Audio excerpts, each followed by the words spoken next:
തൊമ്മൻകുത്ത് ഇടുക്കി ജില്ലയിലെ വണ്ണപ്പുറം കരിമണ്ണൂർ പഞ്ചായത്തിലാണ് ഉൾക്കാഴ്ചകൾക്കപ്പുറം പ്രകൃതിയുടെ വിസ്മയങ്ങൾ നിറകയിലേറ്റി നിൽക്കുന്ന വിനോദസഞ്ചാര കേന്ദ്രമായ തൊമ്മൻകുത്ത്.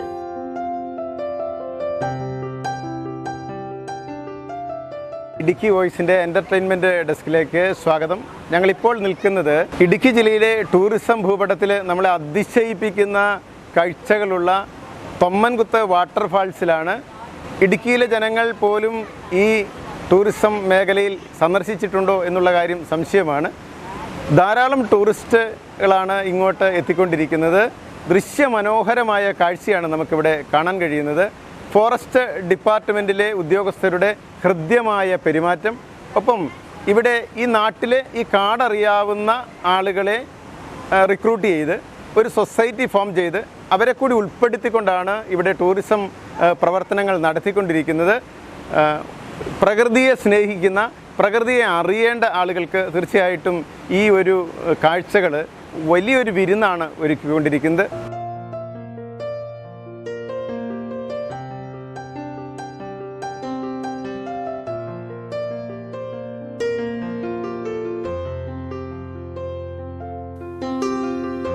സഞ്ചാരികളെ അതിശയിപ്പിച്ചെത്തുന്ന വിവിധയിനം പക്ഷികൾ, ഉരകങ്ങൾ, ശലഭങ്ങൾ തുടങ്ങിയവയെ പറ്റിയൊക്കെ വിവരിക്കുകയാണ് സന്ദർശകർക്ക് ഗൈഡൻസ് നൽകുന്ന വനപാലകൻ ശ്രീകാന്ത്. തൊമ്മൻകുത്ത് എക്കോ ടൂറിസം എന്ന് പറയുന്നത് കേരള വനംവകുപ്പിൻ്റെ കീഴിൽ കോതമംഗലം ഡിവിഷനിൽ കാളിയ റേഞ്ചിൽ പെടുന്ന ഒരു സ്ഥലമാണ്. വളരെ മനോഹരമായൊരു പുഴയും അതിന് ചുറ്റുവട്ടവും വെള്ളച്ചാട്ടവും ഉള്ള ഒരു സ്ഥലമാണിത്. കേരളത്തിൻ്റെ അകത്തുനിന്നും പുറത്തുമുള്ള നിരവധി ആളുകൾ ഇവിടെ വന്നു പോകുന്നുണ്ട്. പ്രത്യേകിച്ച് പ്രകൃതിയെക്കുറിച്ച് ഇണങ്ങി പ്രകൃതിയെ ഇഷ്ടപ്പെടുന്ന ആളുകൾക്ക് വന്നു പോകാൻ പറ്റിയ ഒരു നല്ല സ്ഥലമാണ്. ഇപ്പോഴത്തെ ഉള്ള എല്ലാ കുട്ടികളാണേലും ഇവിടെ വളരെ വിവിധ ഇനത്തിൽപ്പെട്ട പക്ഷികൾ, പാമ്പ്, ഉരകം, കറങ്ങുകളെല്ലാം ഇവിടെയുണ്ട്. ഇവിടെ ഗൈഡുകളുടെ നേതൃത്വത്തിലാണ് ഇവിടെ എല്ലാം പൂർണ്ണ കൺട്രോളിലാണ് പോകുന്നത്.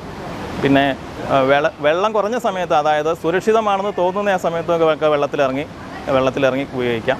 എറണാകുളത്തു നിന്നാണെങ്കിലും എവിടെ നിന്നാണെങ്കിലും വരാൻ വളരെ എളുപ്പമുണ്ട്. ഇങ്ങോട്ട് തൊടുപുഴയിൽ നിന്ന് ഏകദേശം 20 കിലോമീറ്ററേ ഉള്ളൂ തൊമ്മൻകുത്തിലേക്ക്. ഇവിടുത്തെ പ്രധാന ആകർഷണം എന്ന് പറയുന്നത് വെള്ളച്ചാട്ടമാണ്. 7 വെള്ളച്ചാട്ടത്തോളം ഉണ്ട്. അതിൽ 7 നിലക്കുത്താണ് ഏറ്റവും പ്രധാനപ്പെട്ട വെള്ളച്ചാട്ടങ്ങൾ. പ്രത്യേകതരം ആവാസ വ്യവസ്ഥകൾ അടങ്ങിയ ഇവിടം ചരിത്രത്തിന്റെ ഭാഗമായി നിലനിർത്തണമെങ്കിൽ ആർക്കൊക്കെ ഉത്തരവാദിത്തമുണ്ടെന്ന് ഓർമ്മപ്പെടുത്തുകയാണ് വൈവിധ്യങ്ങളെ കണ്ണിലെ കൃഷ്ണമണി പോലെ കാത്തുസൂക്ഷിക്കുന്ന സാമൂഹ്യ പ്രവർത്തകൻ. കൃത്യമായി പറഞ്ഞു കഴിഞ്ഞില്ലെങ്കിൽ ഒരു വനസംരക്ഷണ നിയമത്തെപ്പറ്റിയും സസ്യജാല സംരക്ഷണത്തെപ്പറ്റിയും വാദോരാതെ സംസാരിച്ചുകൊണ്ടിരിക്കുന്ന കേരളീയ ജനതയ്ക്ക് ഇവിടം ഒരു മാതൃകയാണ്. ഇത് സംരക്ഷിക്കേണ്ട ബാധ്യത പൊതുജനങ്ങൾക്കുണ്ട്, സർക്കാരിനുണ്ട്, പ്രത്യേകിച്ച് സാംസ്കാരിക പ്രവർത്തകർക്കുണ്ട്, വനത്തെ പ്രേമിക്കുന്ന, സസ്യജാലങ്ങളെ സ്നേഹിക്കുന്ന പ്രകൃതി സ്നേഹികൾക്കുമുണ്ട്. പുഴ കടക്കുമ്പോൾ ഒഴുക്കിൽപ്പെട്ട് മരണമടഞ്ഞ തുമ്പൻ എന്ന ആദിവാസി മൂപ്പരിൽ നിന്നാണ് തൊമ്മൻകുത്ത് എന്ന പേര് കിട്ടിയതെന്ന് ആദ്യകാല സ്ഥലവാസിയും ഇപ്പോൾ ജീവിതം മുന്നോട്ട് നീക്കാൻ മുറുക്കാൻ കട നടത്തുന്നതുമായ മുത്തശ്ശിയമ്മ പറയും. തോമ്പൻ എന്ന് പറഞ്ഞൊരു ആദിവാസിയാണ് ഇവിടെ ആദ്യം മരിച്ചതെന്ന് പറയണ ഒരു ഐതിഹ്യം. ആരും കണ്ട ആൾക്കാരില്ല. ഞങ്ങളും 38 വർഷമായി. ഇപ്പോൾ വരുമ്പോൾ ഇവിടെ വഴിയൊന്നും ഇല്ലായിരുന്നു. അവിടുന്ന് വള്ളം കിടന്നാണായിരുന്നു വരാൻ. വന്യമൃഗങ്ങൾ ആനയുണ്ട്, പന്നിയുണ്ട്, കുരങ്ങുണ്ട്. വിനോദസഞ്ചാരികൾ എത്തുമ്പോൾ തൊമ്മൻകുത്ത് എന്തൊക്കെ കാത്തുവെച്ചിട്ടുണ്ടെന്നും അതെല്ലാം ആസ്വദിക്കണമെങ്കിൽ അടിസ്ഥാന സൗകര്യങ്ങൾ ഇനിയും ഉണ്ടാകേണ്ടതുണ്ടെന്നും സഞ്ചാരയോഗ്യമല്ലാത്ത റോഡില്ലാത്തത് വിനോദസഞ്ചാരികളുടെ കടന്നുവരവിന് തടസ്സമാകുന്നതായും സഞ്ചാരികൾ തന്നെ സാക്ഷ്യപ്പെടുത്തുന്നു. ഹായ്, എൻ്റെ പേര് മേരീസ്. ഞാൻ കുവൈറ്റിൽ നിന്ന് വെക്കേഷന് വന്നിരിക്കുന്നതാണ്. ഇതെൻ്റെ സിസ്റ്ററിൻലോ സിയ. ആക്ച്വലി ഈ ഏരിയ വളരെ ബ്യൂട്ടിഫുള്ളാണ്. വാട്ടർഫോൾ ഞങ്ങൾ ഒത്തിരി എൻജോയ് ചെയ്തു. പക്ഷേ ഇങ്ങോട്ടുള്ള റോഡ്, നിങ്ങൾ കാണുന്നില്ല, ഈ റോഡ്സ് ഭയങ്കര ബുദ്ധിമുട്ടാണ്. നമ്മുടെ സൈറ്റ് സീയിങ് വെരി ബ്യൂട്ടിഫുള്ളാണ്.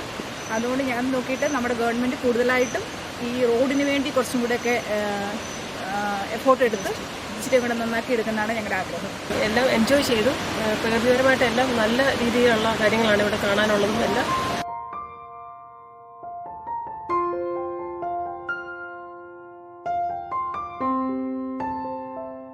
ഇവിടെ ടൂറിസം മേഖലയിൽ സർക്കാർ ഒട്ടനവധി പ്രവർത്തനങ്ങൾ നടത്തുന്നുണ്ടെങ്കിലും ചില അടിസ്ഥാന സൗകര്യങ്ങളുടെ അപര്യാപ്തത ഇവിടെ നമുക്ക് കാണാൻ കഴിയുന്നുണ്ട്. പ്രത്യേകിച്ചും ഇവിടെ പാർക്കിങ്ങിനുള്ള ഒരു ഏരിയ ക്രമീകരിക്കപ്പെട്ടിട്ടില്ല. ഒപ്പം നമ്മുടെ ടൂറിസം മേഖലയിൽ നമുക്ക് കാലങ്ങളായിട്ടുള്ള ചില മാമൂലുകൾ മാറ്റേണ്ടിയിരിക്കുന്നു. ഇവിടെ നമ്മൾ ക്യാമറയുമായി എത്തിയാൽ നമുക്കതിന് വലിയ ഫീസ് മേടിക്കുന്ന ഒരു സാഹചര്യമുണ്ട്. അത് എല്ലാ ടൂറിസം മേഖലയിലുണ്ട്. ഒരു കാര്യം നമ്മൾ മനസ്സിലാക്കേണ്ടത്, ടൂറിസം മേഖലയിൽ ആരെങ്കിലും ക്യാമറയുമായി എത്തിയാൽ അതിന് വലിയ ഫീസ് ഈടാക്കുന്ന ഒരു രീതി തീർച്ചയായിട്ടും കേരളത്തിൽ അത് അനുവർത്തിക്കേണ്ടതല്ല. കാരണം ഈ ടൂറിസം രംഗത്തെ കാഴ്ചകൾ അന്യദേശത്തേക്ക് എത്തേണ്ടത് അനിവാര്യമാണ്. കൂടുതൽ ആളുകൾ ഈ ടൂറിസം ആ മേഖലയെ ആകർഷിക്കുന്ന തരത്തിലേക്ക് വരണമെങ്കിൽ ഇതുപോലുള്ള കാര്യങ്ങൾ, ചെറിയ കാര്യങ്ങളാണ്, അതൊക്കെ ഒഴിവാക്കി കൊടുക്കേണ്ടതാണ്. അങ്ങനെ സർക്കാർ ഒരു മാറി ചിന്തിക്കണം. തീർച്ചയായിട്ടും ഇടുക്കി ജില്ലയിലെ ഈ ടൂറിസം കേന്ദ്രത്തിൽ കൂടുതൽ ആളുകൾ എത്തിച്ചേരാനുള്ള ഇടപെടലുകൾ സർക്കാരിൻ്റെ ഭാഗത്ത് നിന്നുണ്ടാകണമെന്നുള്ളതാണ് ഈ അവസരത്തിൽ പറയാനുള്ളത്.